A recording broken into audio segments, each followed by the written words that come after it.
Hello and good day. I'm Kenneth Punzalan, the EQA officer for the Transfusion Transmissible Infections NRL, and I'd be discussing to you the External Quality Assessment Scheme updates for the Transfusion Transmissible Infections program. Assessment is a critical aspect of laboratory quality management. The term EQA, or External Quality Assessment, is used to describe a method that allows for comparison of a laboratory's testing to a source outside the laboratory. This comparison can be made to the performance of a peer group of laboratories or to the performance of a reference laboratory. The term EQA is sometimes used interchangeably with proficiency testing. However, EQA can also be carried out using other processes.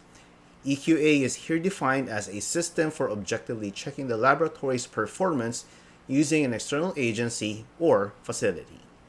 The laboratory supervisor should discuss with staff members the purposes and benefits of participation in an external quality assessment scheme prior to enrollment and give them the opportunity to ask questions.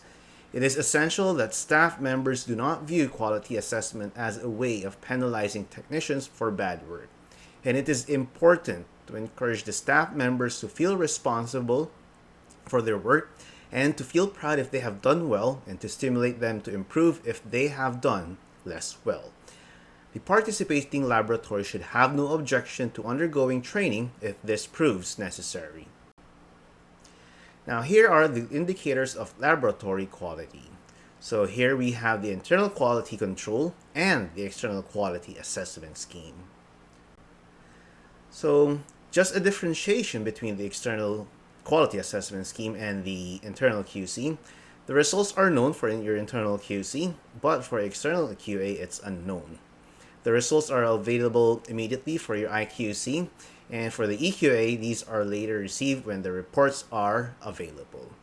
The frequency of testing for the IQC is a minimum of daily. Some laboratories do this 3 times a day, depending on their shifts.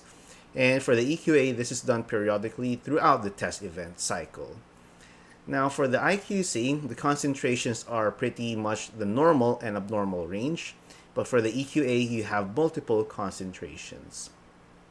And for the assessment, for the IQC, this is assessing your imprecision, but for the external quality assessment, this assesses both the imprecision and your accuracy. And as to comparison, the IQC is made only within your laboratory, but for the external quality assessment scheme, this is compared against your peer group. The objectives of our EQA would be to provide a measure for the individual laboratory quality. It also supplements your IQC procedures. It provides a measure for the state of the art of your tests. It obtains the consensus values when the true values are unknown. It will help stimulate to investigate factors in your performance, and it would also act as an educational stimulus to performance improvement. Now for the EQA cycle, this is pretty much the same regardless of what program you are participating in. You receive the samples, you analyze the tests according to your routine procedures, you submit results before the deadline, and the reports are received from your end, and you have to definitely review the report and any corrective actions should be taken. The end point of our EQA program should always be the continual quality improvement. Now, what should you look for when you are participating in an EQA? The proficiency testing scheme provider should be accredited by ISO 17043. Here we have this international accreditation, and this is specific for those PT providers or the proficiency test providers. But basically, proficiency testing is a general requirement, especially for 15189 accreditation. But overall, it assures you that the EQA provider itself has a quality policy, and they are advocates of educational policies relating to the EQA performance, and it also has scientific validity, reliability, and support.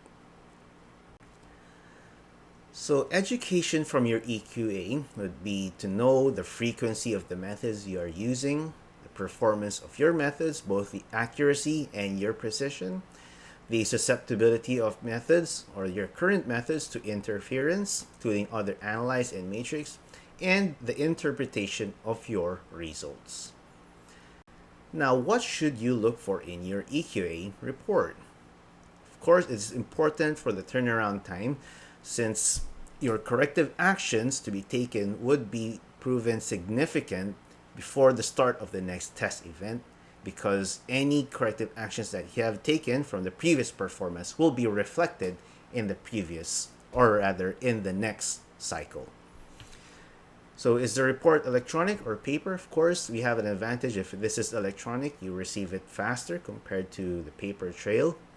And the design of the report should be in a way that the user can understand the report.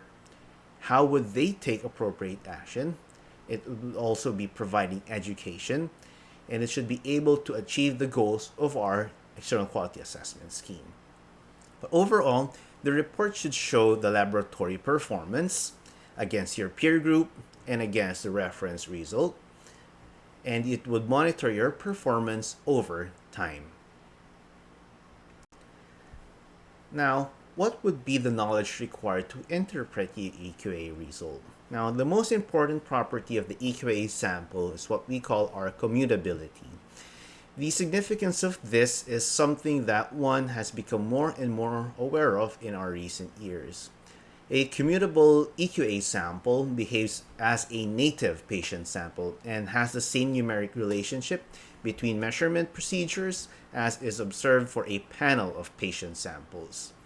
A non-commutable EQA sample, on the other hand, would include matrix-related biases that occur only in the EQA sample, but not in authentic patient samples, and therefore, this does not give any meaningful information about the method differences. Now, if the EQA sample is commutable, the target value assignment could be made by using a reference measurement procedure or a high specificity comparative method that is traceable to a reference measurement procedure. So in this case, all the participants are compared to the same assigned value and trueness can be assessed. A peer group, on the other hand, would consist of methods expected to have the same matrix-related biases for the EQA sample, and it would be possible to assess the quality. So example is you're verifying that a laboratory is using a measurement procedure in conformance to the manufacturer's specifications and to other laboratories using the same method.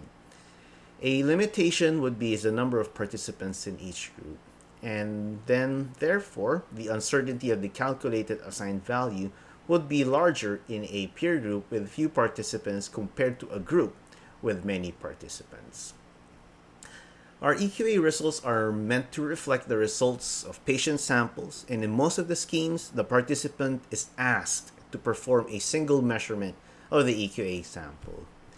Now, to assess if the EQA sample or EQA result is acceptable, acceptance limits around the target value must be established.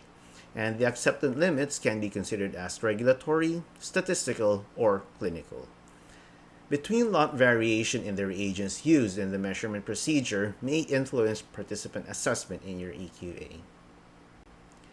Now, as to analysis of our EQA report, these are the common terms that you should be familiarizing yourself. Aberrant would mean that the assay interpretation is different from the reference result. So an aberrant result could either be a false negative or a false positive.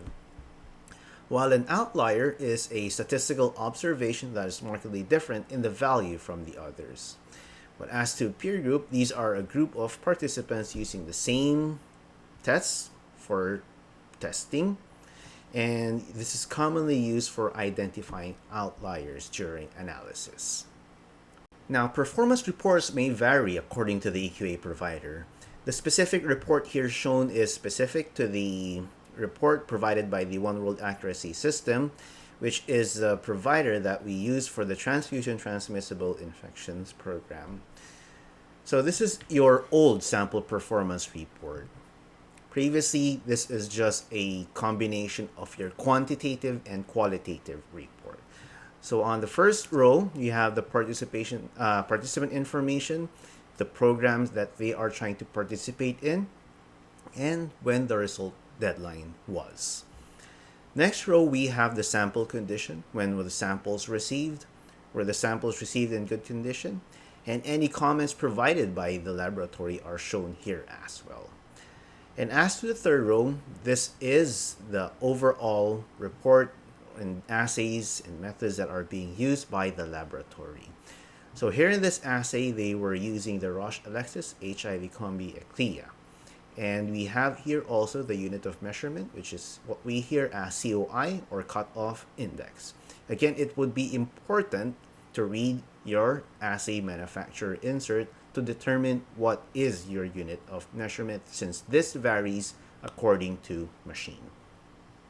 So we have a total of 20 samples labeled samples A to T, your runs, how many replicates you made per your run, and then on the rightmost we have the peer group statistics showing the number of participants, the number of results that they submitted per sample, your statistical mean, your SD, and your CV.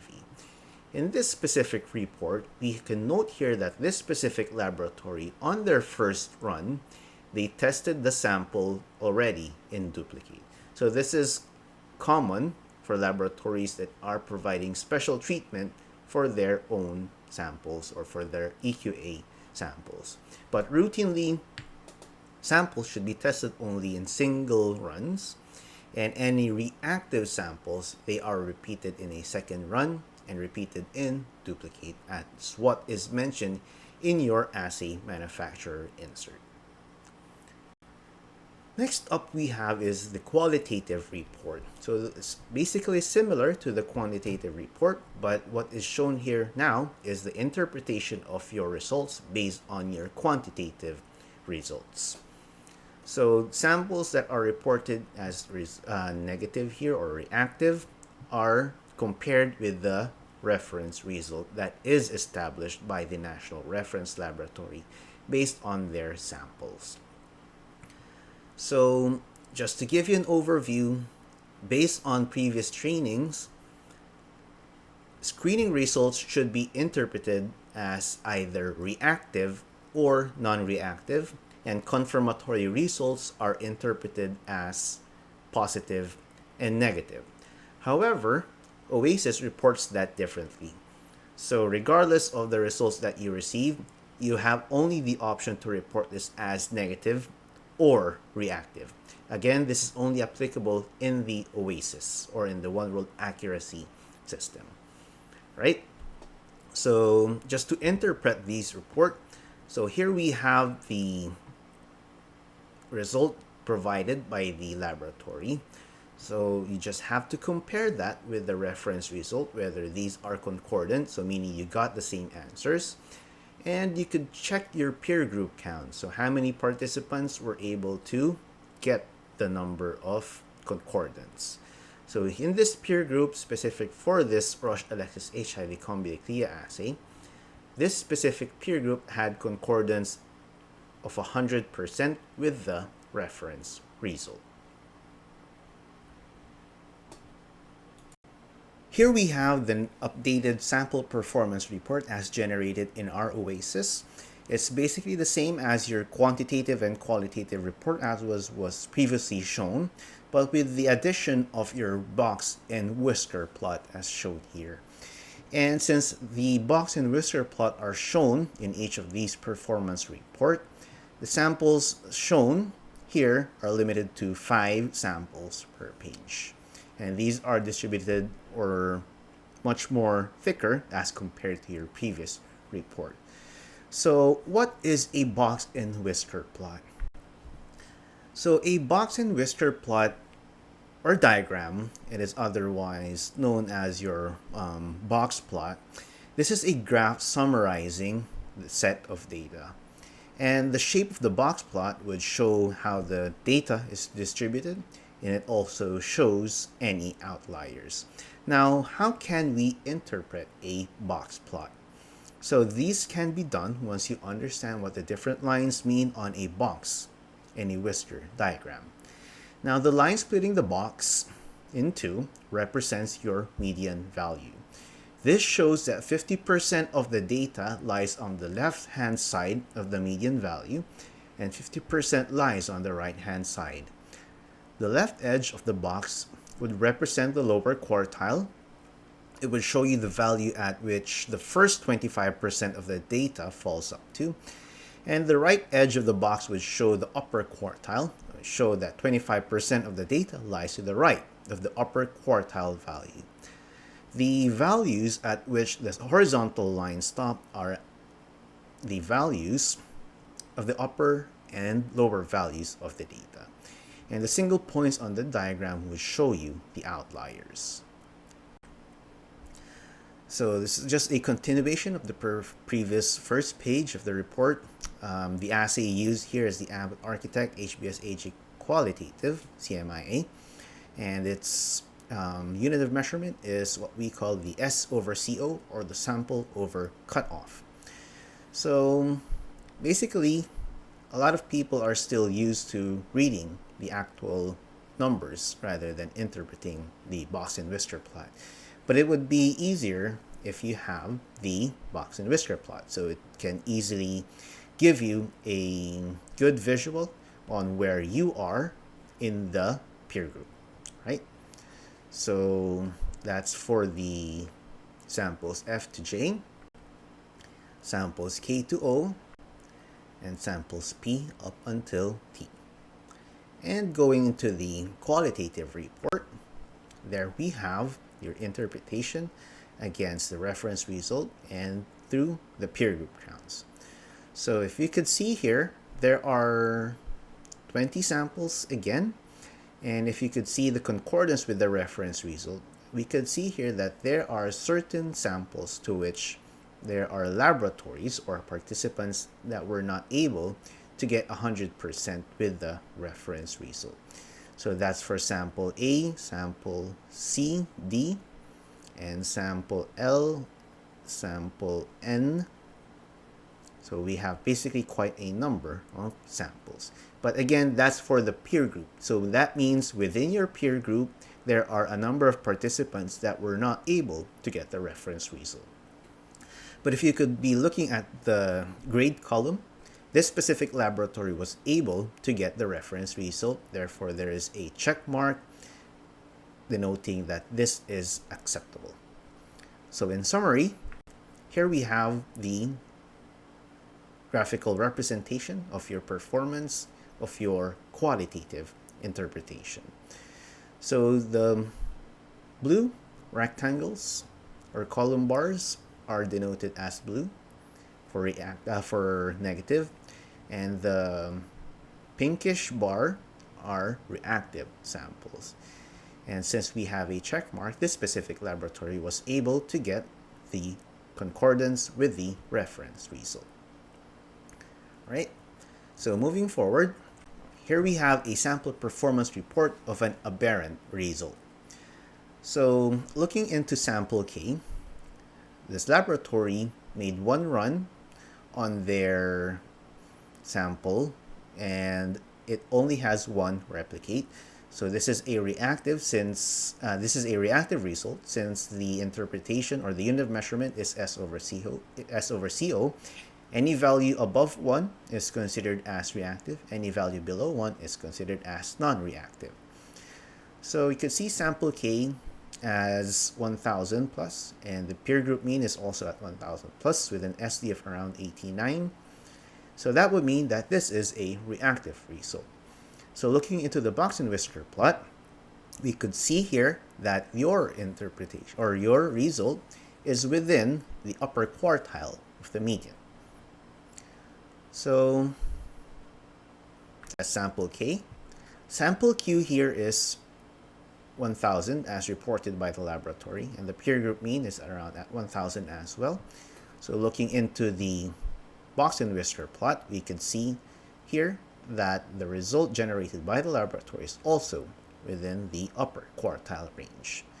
But upon interpretation or the qualitative report, this specific laboratory reported the sample as negative, and therefore comparing that with the reference result, which is reactive, they are now considered as aberrant or non-concordant. So looking into the number of participants, we have a total of 96 participants and only 95 were concordant with the reference result, or that's around 99% of the peer group. So that would mean that this laboratory, or this is the only laboratory that had an aberrant result within its own peer group. Now, how do we manage our EQA result, and how do we act up on the reports? Now, before starting evaluating the potential cause for a deviating result, the report or the comment letter should be read carefully for a possible explanation for deviating results. Okay? According to ISO 15189, an accredited laboratory shall participate in an EQA, monitor and document EQA results, and implement corrective actions when our predetermined performance criteria are not fulfilled. So, as to managing EQS, there are different set of scenarios that we can follow, and what the roles are, and what should we do. So, in the first part here, we have transcription error. So, the participant had made an error and recorded the test result of the EQA sample, and as such reported a wrong result. Now, this is an internal cause for the error made. The participant should be able to review the process of result recording and take the appropriate action to avoid this problem in future surveys. And the participant had made an error in reporting the test result of the EQA sample to the EQA organization. So this again is an internal error an internal cause for the error made. And the participant should be able to carefully review the process of result reporting and take appropriate action to avoid this problem in future surveys. Now, the third part here would see mixing up of test results. This is still happening. That's why we have to have a careful review of our test results before we report this to the system. Now, when we have a mix-up of the test result, either at the level recording from the test result from the instrument, or when the test results were directly reported to the EQS provider. Again, the participant should carefully review the process of result recording and take appropriate action to avoid this kind of problem. Now, next up is that error in data entry by the EQS provider. So the role here is specific for the provider, and they had wrongly entered your data into the database, which would lead to a wrong evaluation of your performance. Now, you would therefore have to update or inform the EQA provider and ask for an amended report. Right?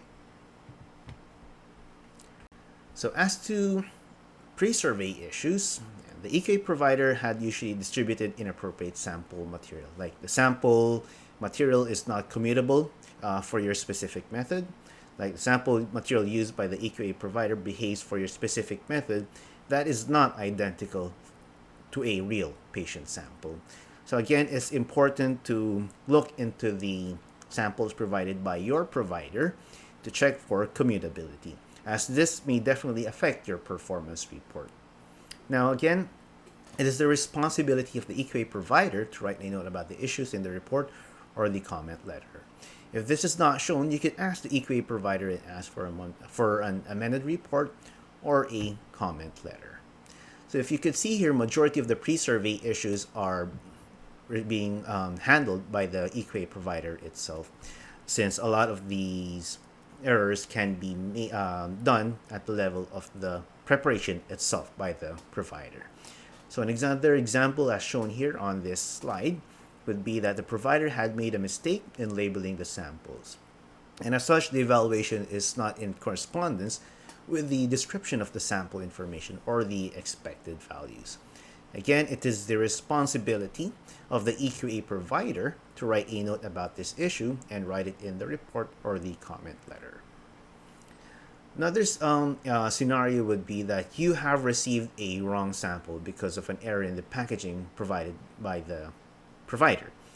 And because you were not made aware of this fact, you had measured the wrong samples, which definitely would affect your performance assessment.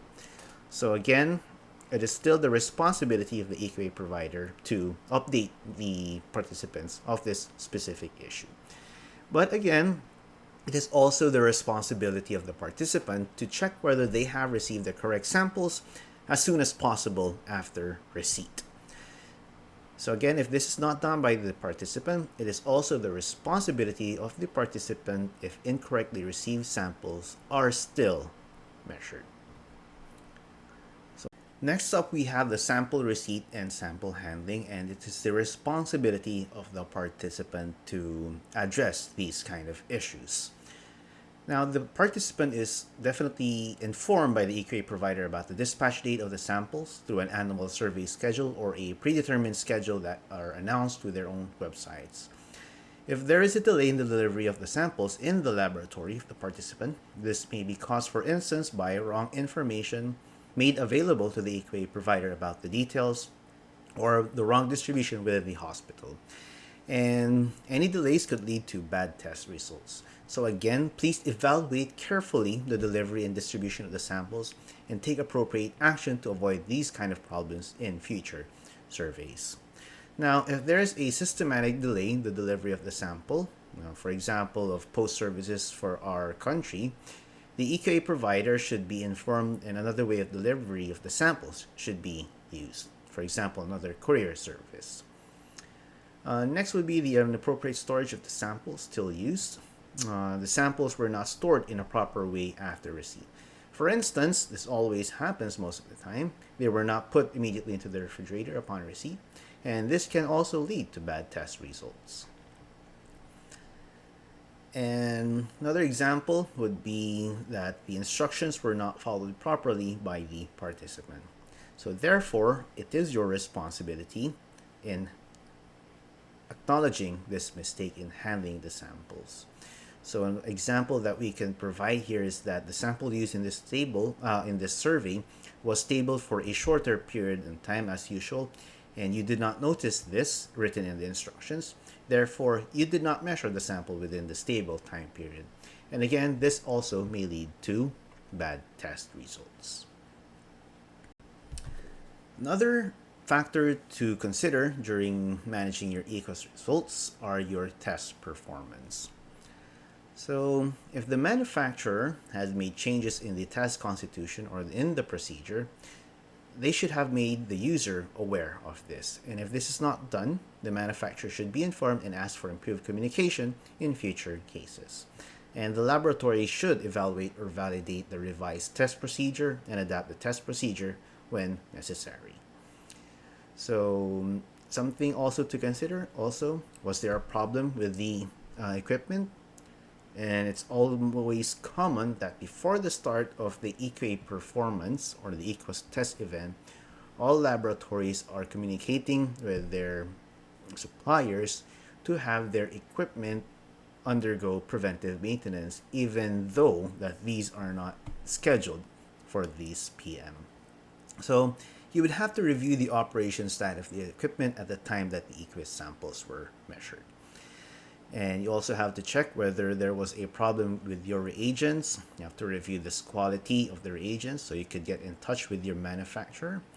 And was there also a problem with the test performance? You have to review all the aspects of your test performance from the pre-analytical phase to the analytical phase up until the post-analytical phase. And you would also have to check, was there a problem with the internal quality control samples during that time.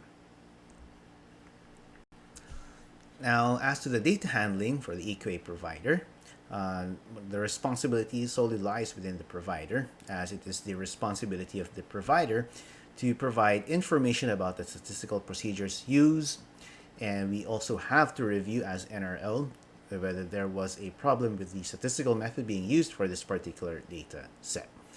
And any updates are provided to the participating laboratory should there be any errors made during data handling by the EQA provider. Now, as to the report and interpretation, so there are multiple roles provided here or are accountable. So we have the participant, the EQA provider, and also the manufacturer. If there is a deviation in accordance with the previous EQUAS result, if the deviation is typical for the method, then the cause is external. And for example, a change in your method, a problem with specific lot of reagent, and the cause can also be due to the EQUAS samples. it's non-commutable for this particular method. And if not, the cause is internal. So we have to make sure that the internal quality control and the patient results were correct at the time that the equus samples were measured. And we have to therefore undertake appropriate corrective actions. And another example here would be that the deviation is systematic for all equus samples. So if the variation is quite large for this, you would have to contact to the equus provider that the sample material used in the survey was probably inappropriate for this specific method. Because again, some materials would show especially large variation for one specific method, and in that case, the deviation might be large compared to your acceptable limits without being large compared to the variation for your method. And again, the equus provider would have to therefore be informed about this and ask for better use of the commutable material. But statistically, we could see any errors when we analyze our data, and therefore any deviation that is systematic for the entire equus samples are excluded from the final analysis. Now, what do we get here from our equus report analysis? So this is based on error-based learning. And one of the objectives of this scheme is to give the participants the opportunity to learn from your own failures. Again, error is part of the growing process. You have to identify your lesson learned. Again, no blaming, but again, this is part of the growing process in continuous quality improvement. And again, recurrent mistakes and inefficient corrective actions are against the process of CQI, or continuous quality improvement. So, just some key points from the interpretation of our results and analysis: that there should be no special treatment. A lot of our laboratories have several ways to which equus specimens are treated differently compared with our routine clinical specimens. So most commonly, these are handled by more senior grades of staff, and it is subjected to a greater range of diagnostic procedures than normal. So an example is that samples are routinely run on machine A, but for equus samples, they run it on machine B, machine C, and tested. And this is usually tested on using more than one instrument or method. But again, unless that's how you test your own patient's specimens, then it's okay, that's acceptable. Otherwise, it defeats the purpose of the EQA program. And sometimes there are repeated analysis of the specimens. That's what we could see in the interpretation of the test results. You could see the participants running the samples already in duplicate during the first run. And some samples may also receive special scrutiny, which can therefore result to having interlaboratory discussions of what the results are being. So any collusion, that's what we call it, can be subject to penalties and failure in your EQA performance. Your responsibility as a participant should be attention to detail. You should read the instructions carefully. So we have the dispatch sheet, the instructions for use, which contains your storage, handling, and other matters. We have to report the right assay. So common errors that are made by the participants are that they commonly use a fourth generation assay, that's an antigen antibody combo, but during the selection of the assay in the OASIS system, they only select the third generation assay. So therefore, that would constitute a big difference in your analysis. So we have to report the right assay. And you have to select the right option from the options available on the menus. It would provide you with a complete overall report. And again, equus documentation is very important. So all the records of your EQA testing, reporting should be maintained over a period of time. And of course, you should be submitting your results on time. So the OASIS system does not accept results submitted after the submission deadline. That would automatically be closed during the closing date. And the closing date is clearly stated on the information sheet. So again, you should read the instructions, and you could also place alarms or reminders for this specific purpose. Now, once the intended results are uploaded, these are saved until the closing date, specifically again for the one world accuracy system, depending on the EQA provider. Because there are EQA providers that you have to click save for the samples, for the results to automatically be saved within their system, or you have to click on submit before it can be actually submitted to the side of the EQA provider. But for one world accuracy, any results that you input through the system are automatically saved, and therefore you no longer have to click any submit button. This is one thing that all participants should also be considering, is reading the report. So from your laboratory, you compare your method with the other methods and eventually have to check on the performance rating based on your actual performance report. So any equals failure would warrant an investigation. So just to give you an overview on the transfusion transmissible infections program, again, these are a requirement for our blood service facilities as part of their renewal for their license to operate as given by the licensing bureau, and the issuance of your COI or the certificate of inclusion to the blood services network. So this is a biannual test program, so given twice a year, and consists of the serology program and the malaria program. So the serology program is still the 21 ml plasma samples. And for the malaria program, these are 3 gem-sustained blood smears. So the changes in the EQA program are made known here in the second column. So from 2019 onwards, only blood services or blood service facilities that are authorized to perform serological testing are allowed to participate. So we have the blood centers and the blood bank with additional function. Any service that is not written on your LTO would be automatically rejected during application for registration. The number of test events have been increased to twice a year, which is good since this would give an opportunity for better quality improvement for the laboratory. The number of programs basically are still the same. We have the serology and the malaria program, but the malaria slides have been reduced to 3 from a previous of 5 blood smears. The test event period would cover 3 days. This is shortened from 21 days. So it would actually reflect on how your routine operations are when releasing your blood unit right after blood collection. And the investigation checklist is automatically sent to all participants regardless whether or not you have aberrant result, and this is required for submission. So for the registration is made through the RITM NECOS app that is accessible through this link provided, and it usually closes by May 31 of the current cycle year. But for 2023, we have not yet announced any details on the opening registration for our 2023 cycle.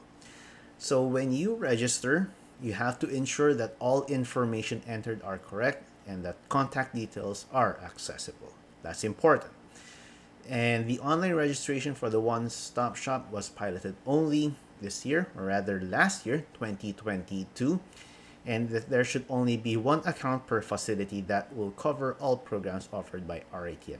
So that's the BACT, TB, parasitology, SARS-CoV-2, and TTI programs.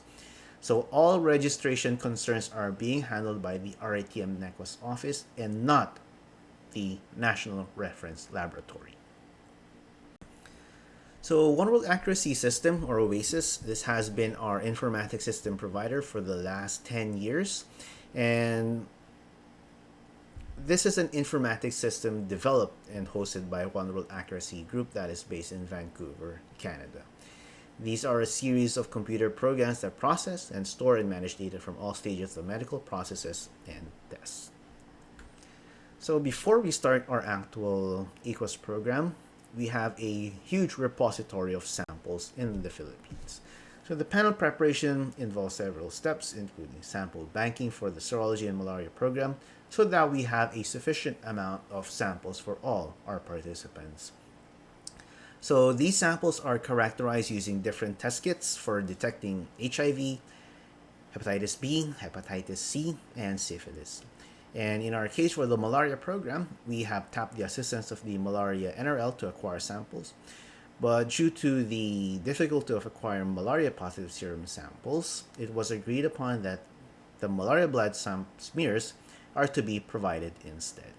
This is contrary to the routine tests that are being used by the laboratories, but again, it is the gold standard malaria microscopy, so the blood service facilities should be equipped with microscopy at this level, as was discussed with the malaria NRL.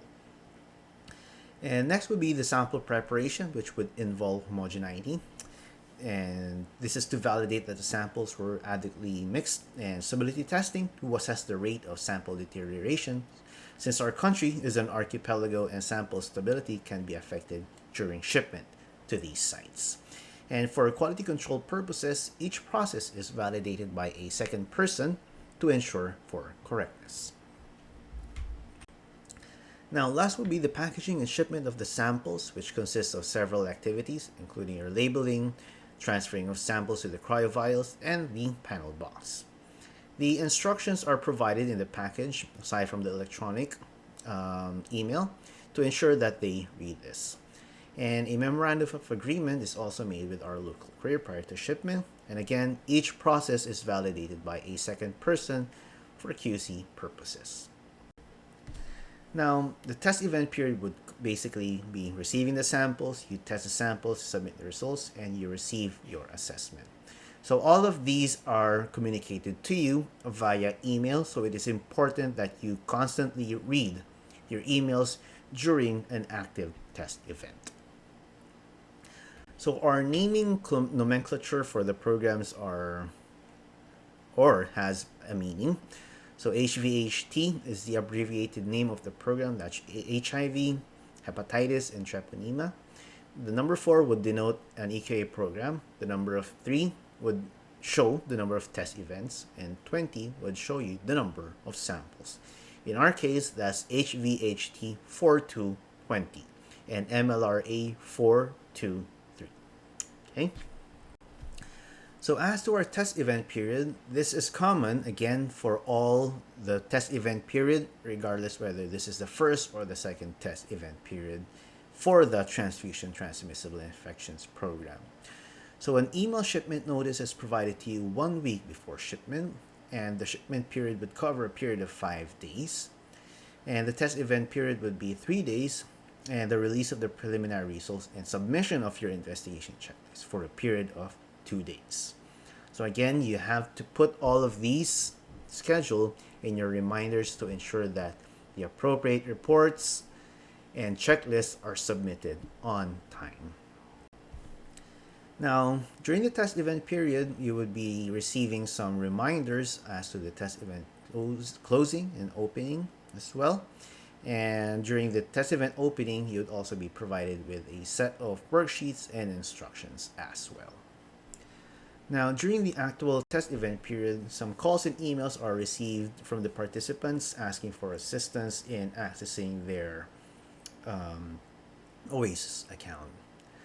So different inquiries are being received from time to time, like your username and password login, how to update your reagents or equipment, but we do not entertain any request for encoding the results, since encoding of results should be made by the laboratory itself, since encoding is also part of your assessment. Now, showing you here the One World Accuracy website. So as you can see here, once you log in, you would be able to see 2 accounts under the Philippines. So that's one is under RITM and one is for SACL. So the accounts here are not interchangeable, so you have to ensure that you select the correct provider for your username and password to be correctly entered in the system.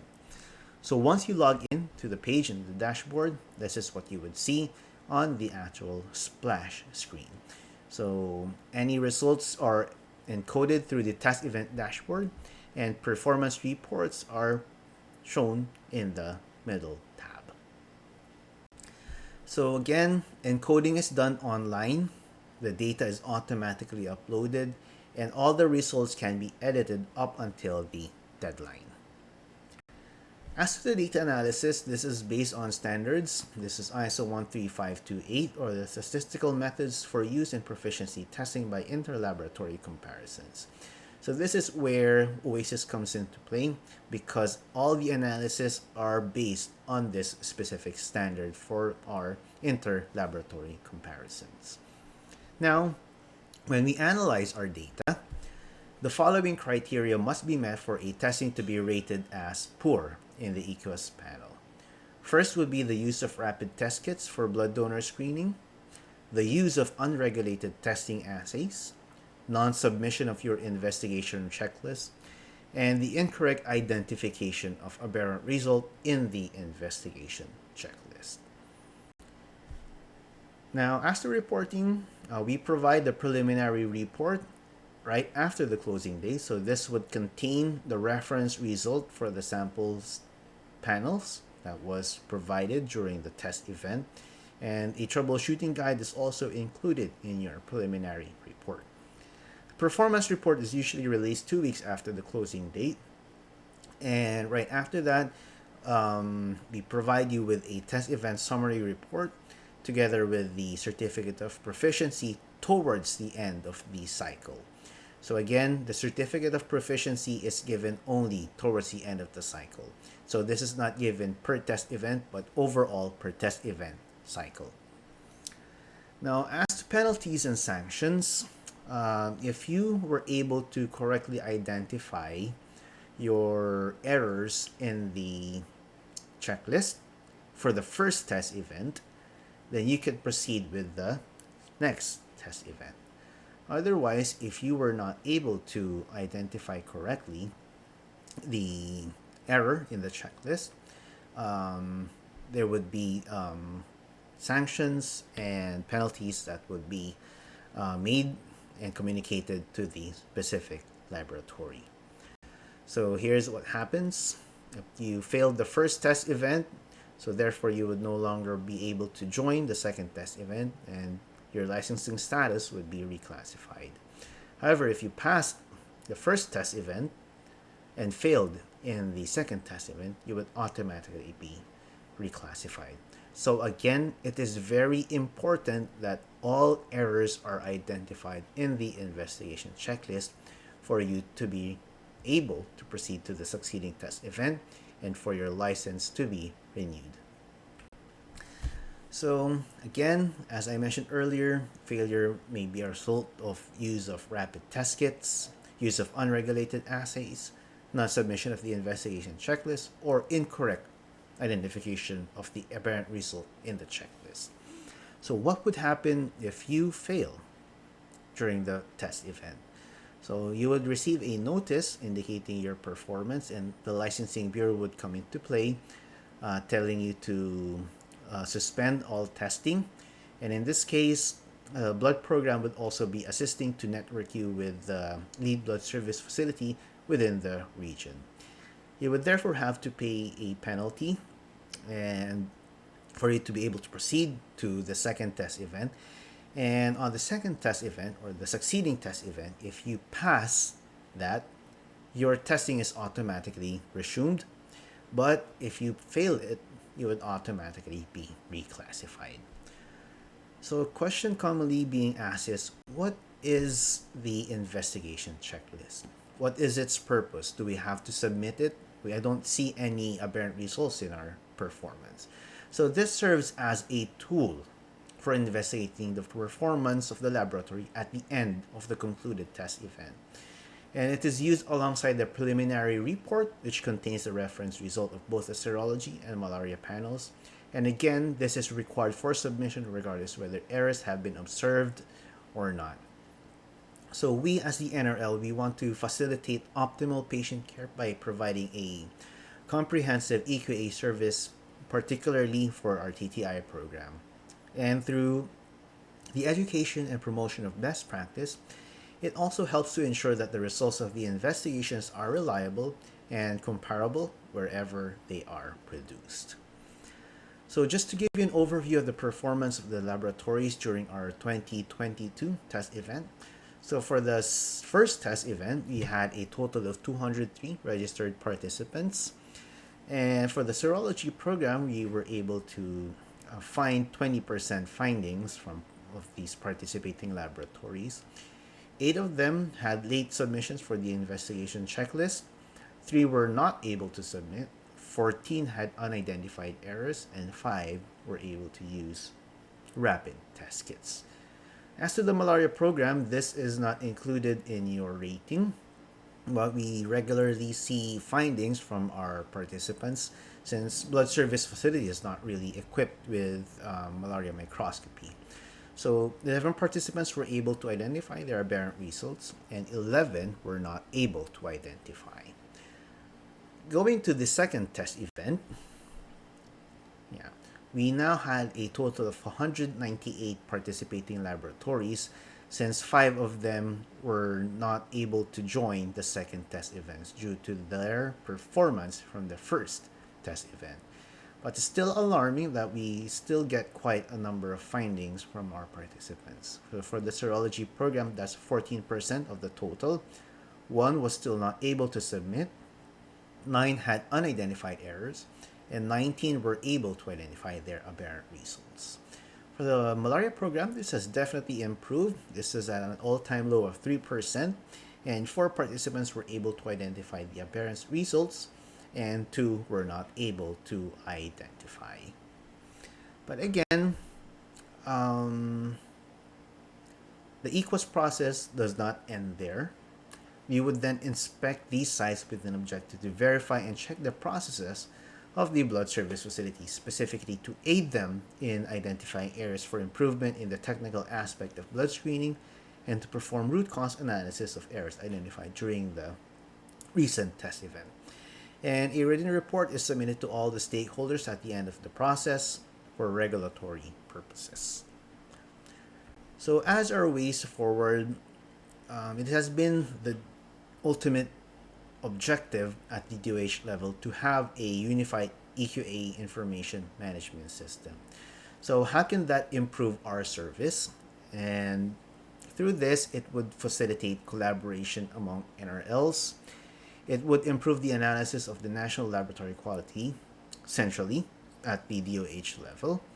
It would decrease our operational costs, and it would definitely facilitate to have ISO 17043 accreditation to all our PT providers.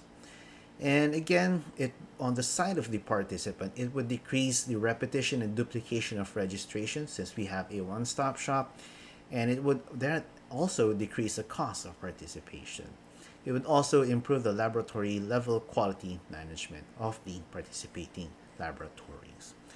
So some key points to remember is that managing the non-satisfactory is a complex analytical process which should be documented and performed in a controlled manner, which demands a lot of experience, honesty, and courage. The appropriate corrective and preventive measures should be taken in order for nonconformities not to be repeated. And to avoid possible errors, the laboratory personnel should receive adequate and continuous training and support. And the participation in the EQUAS program on a regular basis would improve the performance of laboratories, which is one of the cornerstones of quality testing. So with those said, quality in a service or product is not what you put into it. It is what the customer gets out of it. And our customers here are the patients themselves. Maraming salamat po sa inyong lahat.